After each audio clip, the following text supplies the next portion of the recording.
வணக்கம். தென்காசி தொகுதியின் பாஜக கூட்டணியில் போட்டியிடக்கூடிய வேட்பாளர் திரு ஜான் பாண்டியன் அவர்கள் மிக தீவிரமாக பிரச்சாரம் செய்து வருகிறார். நாம் அவரிடம் பேசலாம். சார் வணக்கம். இப்ப இந்த தென்காசி தொகுதியில நாங்க பாக்கணும், ஒவ்வொரு கிராமத்துக்கும் போய் மிக தீவிரமா பிரச்சாரம் பண்ணிட்டு இருக்கீங்க, மக்களை சந்திக்கிறீங்க, அவங்க கிட்ட நிறைய பேசுறீங்க. மக்கள் என்ன சொல்றாங்க? தென்காசி மக்கள் ரொம்ப மகிழ்ச்சியா இருக்காங்க. அதாவது தாமரை சின்னம் நிச்சயமாக வெல்லணுங்கிறத மக்கள் தெளிவா இருக்காங்க. நிச்சயமாக தென்காசி பாராளுமன்ற தொகுதி வெல்லும். சார், இப்ப தென்காசி தொகுதியை பொறுத்த வரைக்கும் முக்கிய கட்சிகள் உட்பட இண்டிபெண்டன்ட் கேண்டிடேட்ஸ் உட்பட நிறைய பேர் போட்டியிடுறாங்க. இத்தனை பேர் போட்டியிடக்கூடிய வகையில திரு ஜான் பாண்டியன் அவர்களுக்கு தென்காசி மக்கள் ஏன் சார் ஓட் பண்ணணும்?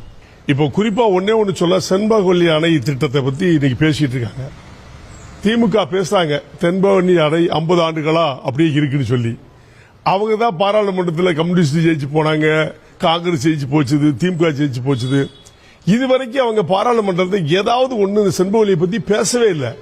இப்போ நாங்க பிஜேபியில இருந்து நாங்க பேசுறோம், பேசி இந்த மாதிரி நான் கேண்டிடேட் ஆனது, நம்ம செண்பகவல்லி 50 வருஷமா அப்படியே வேலை செய்யாம கிடக்குது, இதை மீண்டும் மோடி வந்து பாரத பிரதமர் ஆவாரு, அவர்கிட்ட போய் நம்ம பேசி செண்பகவல்லி திட்டத்துக்கு முக்கியத்துவம் கொடுப்போம்னு நான் பேசுறேன். உடனே நான் பேசுறோம்னா அவங்க பேசுறாங்க. சோ நாங்க மோடி திட்டத்தை எல்லாம் நாங்க சொல்ல அதே மோடி திட்டத்தை அவங்க செய்த மாதிரி ஒரு ஆக்ட் பண்ணிட்டு இருக்காங்க. இதுதான் மக்கள் மனநிலை தெரிஞ்சிருச்சு. இவங்க ஏமாத்துறாங்க, திராவிட கட்சிகள், அதாவது குறிப்பா திமுக அண்ணா திமுக ஏமாத்திட்டு இருக்குங்கிறது மக்கள் மனநிலை இருக்கு. அதனால பிஜேபி கண்டிப்பா ஜெயிக்கும். பிரதமர் மோடி தான் செல்லக்கூடிய இடங்கள் எல்லாம் வந்து மோடி கேரண்டி அப்படின்னு சில வாக்குறுதிகள் கொடுக்கிறாரு. அந்த மாதிரி தென்காசி தொகுதி மக்களுக்கு நான் ஜெயிச்சேன்னா, நான் எம்பி ஆனா இதை கண்டிப்பா செஞ்சு தருவேன் கேரண்டியா அப்படின்னு சொல்றதுனா எதை சொல்லுங்க சார்?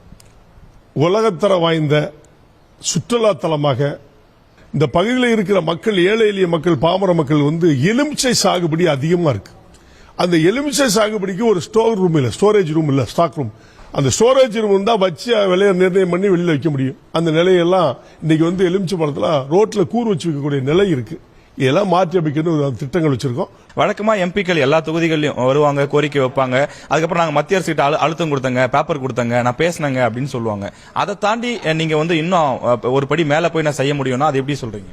பாராளுமன்றத்தில் போய் இதுக்கு முன்னால் இருந்த பாராளுமன்ற உறுப்பினர்களே ஒண்ணுமே பேசாம, பிரதமர் வேட்பாளரும் தெரியாது. பிரதமர் வேட்பாளர் போய் இது தேர்தல் வந்து மாநில தேர்தல் அல்ல, இது இந்தியாவை நிர்ணயம் பண்ணக்கூடிய தேர்தல். இது வந்து யார் என்பது, இந்தியாவை ஆள போகிறார் என்பது நரேந்திர மோடி தான் அப்படிங்கிறது மக்கள் நிர்ணயம் பண்ணிட்டாங்க. உறுதியா அவர் தான் பிரதமர்.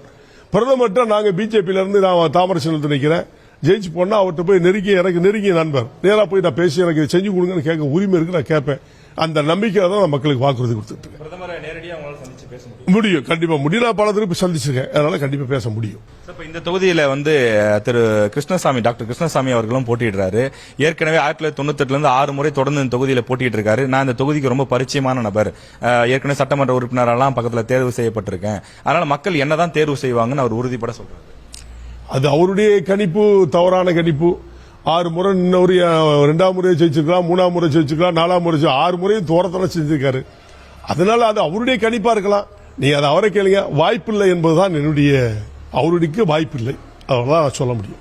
கேரளால இருந்து இந்த கழிவு பொருட்கள் கொண்டு வந்து தென்காசி பார்டர்ல கொட்டுறாங்கன்னு ரொம்ப வருஷமா அந்த குற்றச்சாட்டு இருக்கு. அதுக்கு ஏதாவது தேர்வு வச்சிருக்கீங்களா? என்ன ஐடியா? இதுவரைக்கும் வந்து கேரளால இருந்து கழிவு பொருளை கொட்டுறதை பத்தி யாருமே பேசல, நாங்க தான் பேசிட்டு இருக்கோம். நான் கேட்கிறேன், கம்யூனிஸ்டுக்கு ஓட்டு போட்டீங்க, ரெண்டு திருப்ப அவங்க ஜெயிச்சாங்க, இது வரைக்கும் அதை பத்தி பேசல. அண்ணா திமுக ஜெயிச்சாங்க, அதை பத்தி பேசல. இப்ப கடைசியில திமுக ஜெயிக்க வச்சாங்க, அதை பத்தி அவர் பேசல. இப்ப நாங்க எங்கிட்ட கேக்குறீங்கல்ல, இத நிச்சயமா கழிவு அகற்றுவதற்கு உண்டான வேலைகளை நிச்சயமா செய்ய முடியும், என்னால முடியுங்கிற நம்பிக்கை, தன்னம்பிக்கை இருக்கு. அதே மாதிரி பாரத பிரதமர் இந்த மாதிரி விஷயங்களை செஞ்சு கொடுப்பாரு நம்பிக்கை இருக்கு. அந்த அடிப்படை நம்பிக்கையின் அடிப்படையில் நிச்சயமா அதை அப்புறப்படுத்துவதற்கான வேலைகளை நாங்க செய்வோம் அப்படிங்கிற நம்பிக்கை.